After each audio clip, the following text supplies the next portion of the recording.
Hi guys, welcome to Chosen Explosions End Time Prophetic Revelations. I had a dream from the Lord, and He also spoke to me on that same morning, and I'm not sure, I believe it was on the 16th. It's been more than a few days ago. I've been praying about this, and I just wanted to make sure I had God's heart before I talked about it. And I definitely do feel like that He wants me to talk about it.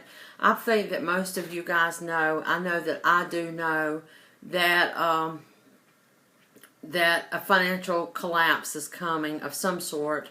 Whether it'll be a complete collapse or not, I don't know. But for sure, a correction in the economy is coming. And I believe also a correction to God's children is coming as well through that. And I believe that revival is also going to come through that. But you know, God's ways and His timing are His own. And He gives us bits and pieces of information. And He doesn't tell us everything for sure, but He gives different ones of us pieces of information. And you guys know that He's been telling not only me, but many other people, He's been warning us over and over that storms are coming. And He has showed me all kinds of things that is coming. And when those things are coming, I don't know. I mean, I've seen asteroids and tsunamis and earthquakes and different kinds of signs in the skies and just all different kinds of things that the Lord has shown me over the years. And guys, we know that we believe definitely that something is close. And the Lord knows I know this. And so I do believe, I know that He wants me to just keep sounding the alarm, even though I do know, I understand this, but He wants me to keep sounding the alarm so that more people, not so that you will be afraid, but so that more people will hear and will know, so that they will prepare, and at a very minimum, that they will just put their trust in the Lord and not be afraid, but know that God is in control, and to draw close to Him and to put all of your faith in Him for the things that's coming. Okay, I'm going to go ahead and share that dream with you real quick. Actually, what happened first was I woke up that morning, and the Lord has been waking me up right at 7 o'clock in the morning. And I know for some of you that may be late, but for me that's a little on the early side because I stay up late at night working, most nights after midnight. And so 7 o'clock is a bit early. I usually get up around 8 or 9. Sometimes I may sleep a little later if I stayed up really, really late working. But anyway, but He's been waking me up at 7 o'clock. And to me alone, that is a sign. God is speaking to me through that alone. But this particular morning, when He woke me up at 7, guys, He said something to me. And it was clear as bell, and I understood it. I mean, I didn't really understand it. I heard it clear, and I laid in bed thinking about it. It kind of confused me. His words confused me some. And then as I was thinking about it, I meant to get up. I never go back to sleep after God talks to me. I get up to pray, but I laid in the bed thinking about it, and I fell back asleep. But that's okay. God is merciful. He gave me a dream. Also, I believe that I know that is related to it. But the bad thing about it was when I went back to sleep, I couldn't remember His exact words for sure. I know the first word was 7, and I know that the last word was morning. And I believe He said 7 is a time of mourning. I believe that's what He said. The middle words. And it was like just 5 or 6 words. It wasn't very many words. But those middle words were fuzzy to me, and I lost them. But so I believe that He said that 7 is a time of mourning. And I was laying there, and I was thinking about, and the first thing I thought, I turned around, I looked at the clock, and I saw that it was 7. And I was like, yes, Lord, 7 is in the morning. You know, and I didn't know if He meant morning, morning, or mourning, that type of mourning, like sadness. And I believe He did mean for sure the sadness type of mourning. And so I fell back asleep, and when I was asleep, I had this little dream. And the dream was that me and my daughter, some of my family members, and some other people, we were going through a building. I don't know what the building was, and I don't know where we were going. But I had told my daughter earlier that I was thirsty. And so we came to a cafeteria as we were moving through this building. And she stopped at the cafeteria to get me something to drink, and the other people kept going, and where I guess we were waiting to be seated. There was no other people in line, but there was a sign, a sign that may have the daily specials on it as you go into a restaurant, and we were just standing there, I guess, waiting to be seated, and my daughter said, "Mom, are you sure that you want to stop here? The others are going on, and we might get separated from them." And I said, "No, I think that we should keep moving on." So we turned around to leave that where we were standing, and the sign, what looked to me like a daily special sign, it became like a moving picture. It changed, and the first thing I saw on it was flames of fire leaping, and then the next thing I saw looked like the stock market, the symbol of the going down era. And Chris will just show you a picture of that right now. And then also I saw a money bag with dollar signs, and that was it. Instantly, I woke up right there. That was all of it. And I believe that, the Lord was talking to me. The reason He said that 7 is a time of mourning, I know that He was talking to me about the sabbatical year of the Shemitah. And I know that many of you know about that. You've been listening to Jonathan Kahn and following up on that, and maybe you've listened to him talk about the harbingers. And guys, we are in a Shemitah year right now. If you don't know what that is, you really need to do some research on it.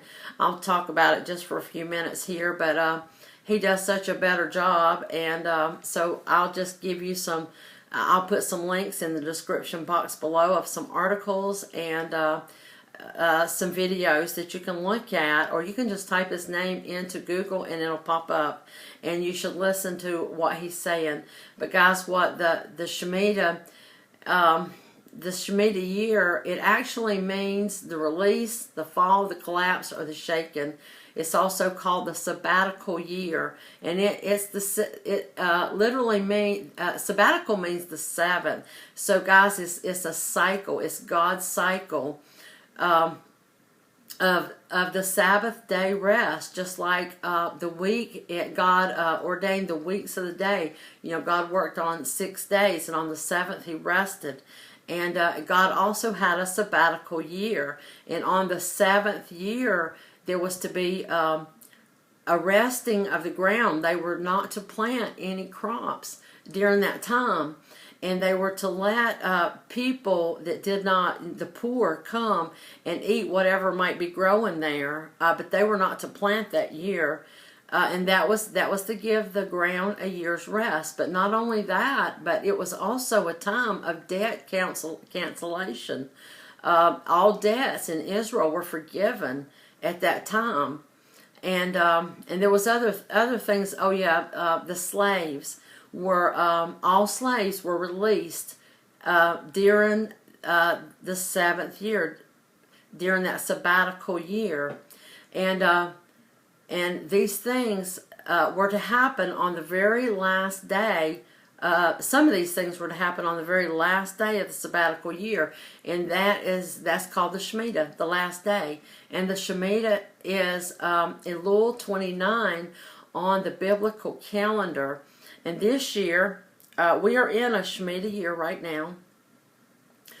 And let me see if I can find in my notes exactly. I don't want to tell you wrong. It ends on September the 13th, 2015 is the last day.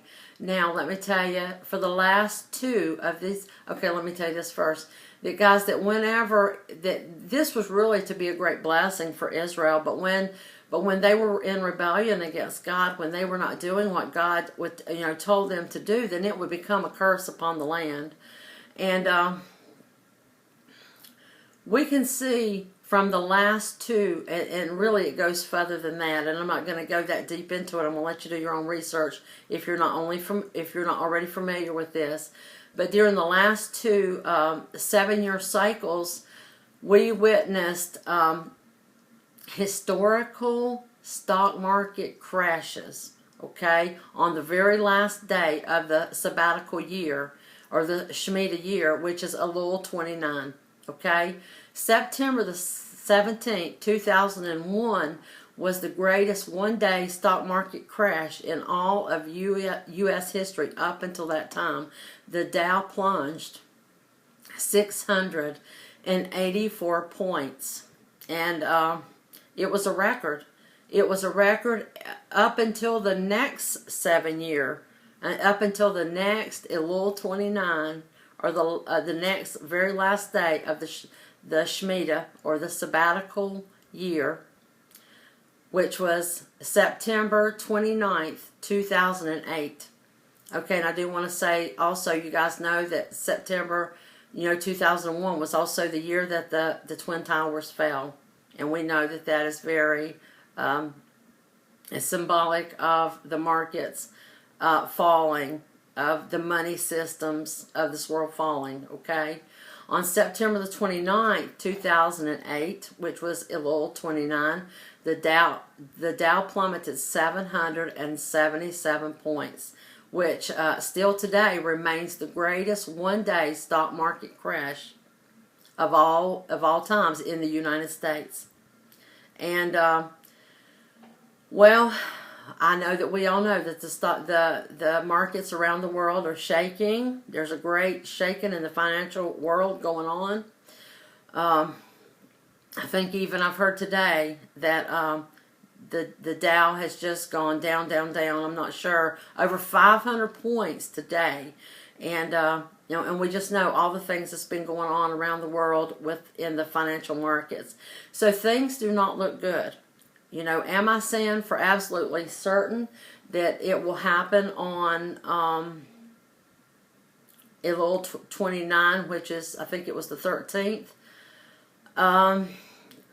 It could. It may not. We can't put God in a box, but nevertheless, we see all the signs. We have the prophetic word. We have the signs. We have so many different things.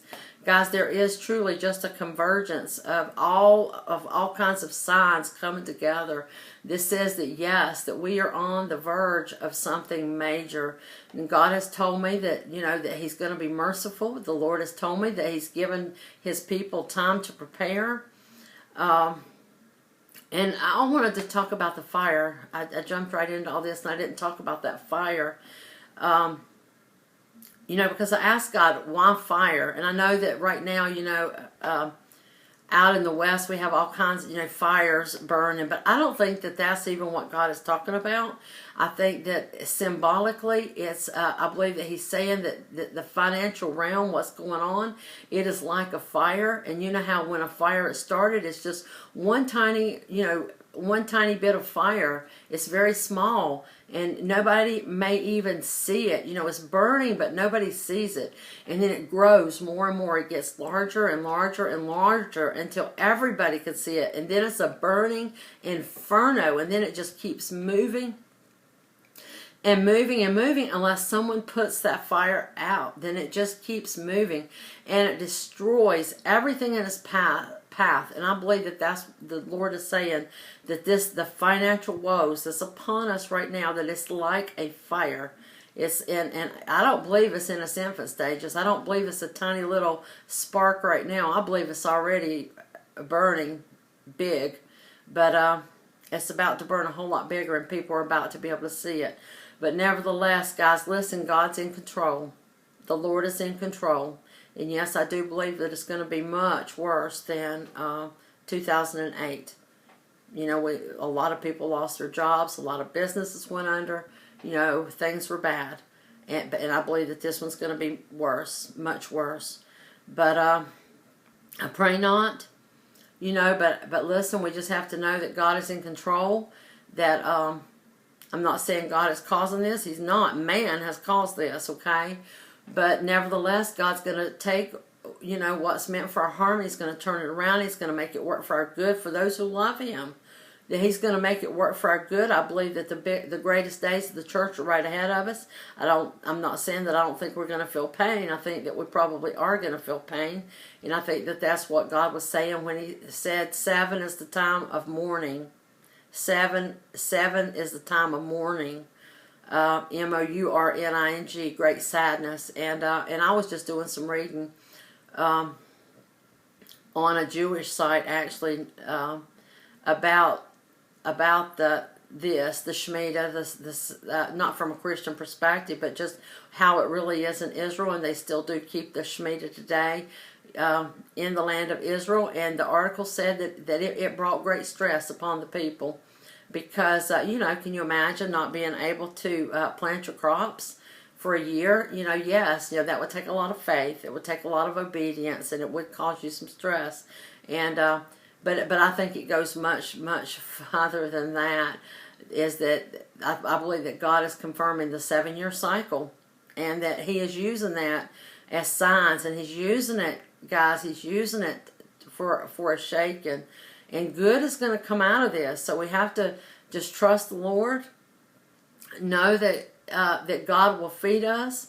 We have no reason to believe that He will let us starve. We have no reason to believe that He will forsake us. He will not. He will not forsake His children. He will not. And He's telling us, He's warning us, because He wants us to know. And He wants us to draw close. Y'all know I talk about that a lot. Draw close to the Lord. Have an intimate relationship with Him. And learn to hear His voice, and just learn to trust Him, and rest. Learn how just to rest in Him no matter what we see. That we know that God is in control. You know, there'll be people that runs right out and kills themselves, you know, when this happens. But you know, this, not the children of God, because our faith is not in mammon. Our trust is not in money. It's not in the systems of this world.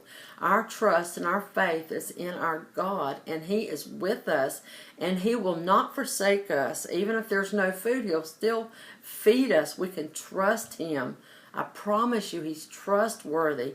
So don't be afraid, but listen to Him and ask Him. Say, Lord, is there anything that You want me to do specifically to prepare for the things that's coming? And even if it doesn't happen on Elul 29 or anywhere near it, it's still coming. I mean, there's no way they're going to pull this thing out and save it. I mean, it's going to happen. And what else is going to come with it? I don't know. I know it'll cause rioting in the streets. I mean, there's just no telling what it's going to bring. But nevertheless, no matter what, we will keep our eyes upon the Lord. And He, guys, He is our place of safety. He is. He's your place of safety. So draw near to Him. Keep your eyes upon Him. Know that no matter what happens, He's with us. He's going to take care of us. And don't worry about it. But no, just be aware. Make yourself aware. Do a little bit of research. And pray.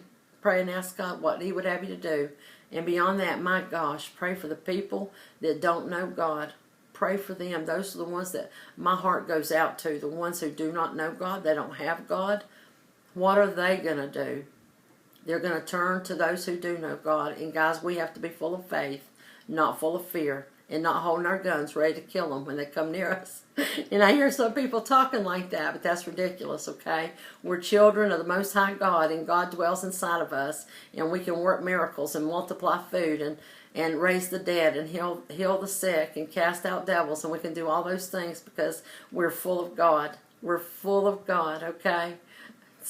So we have nothing to be afraid of. But anyway, I wanted to share that with you guys because God wanted me to. He wants me to share the things that He shows me. Most of them, some things He'll tell me not to, but most of the things He tells me to share with you guys. Well, that's all I have for right now. God bless you. I love you. I'm praying for you. And I have received a few prophetic words. I'm just very, very busy doing many things, doing the things that God has told my family to do to prepare. But I will get those done and up for you as soon as possible because they are very encouraging. Well, I love you guys, and I'm praying for you. Bye-bye.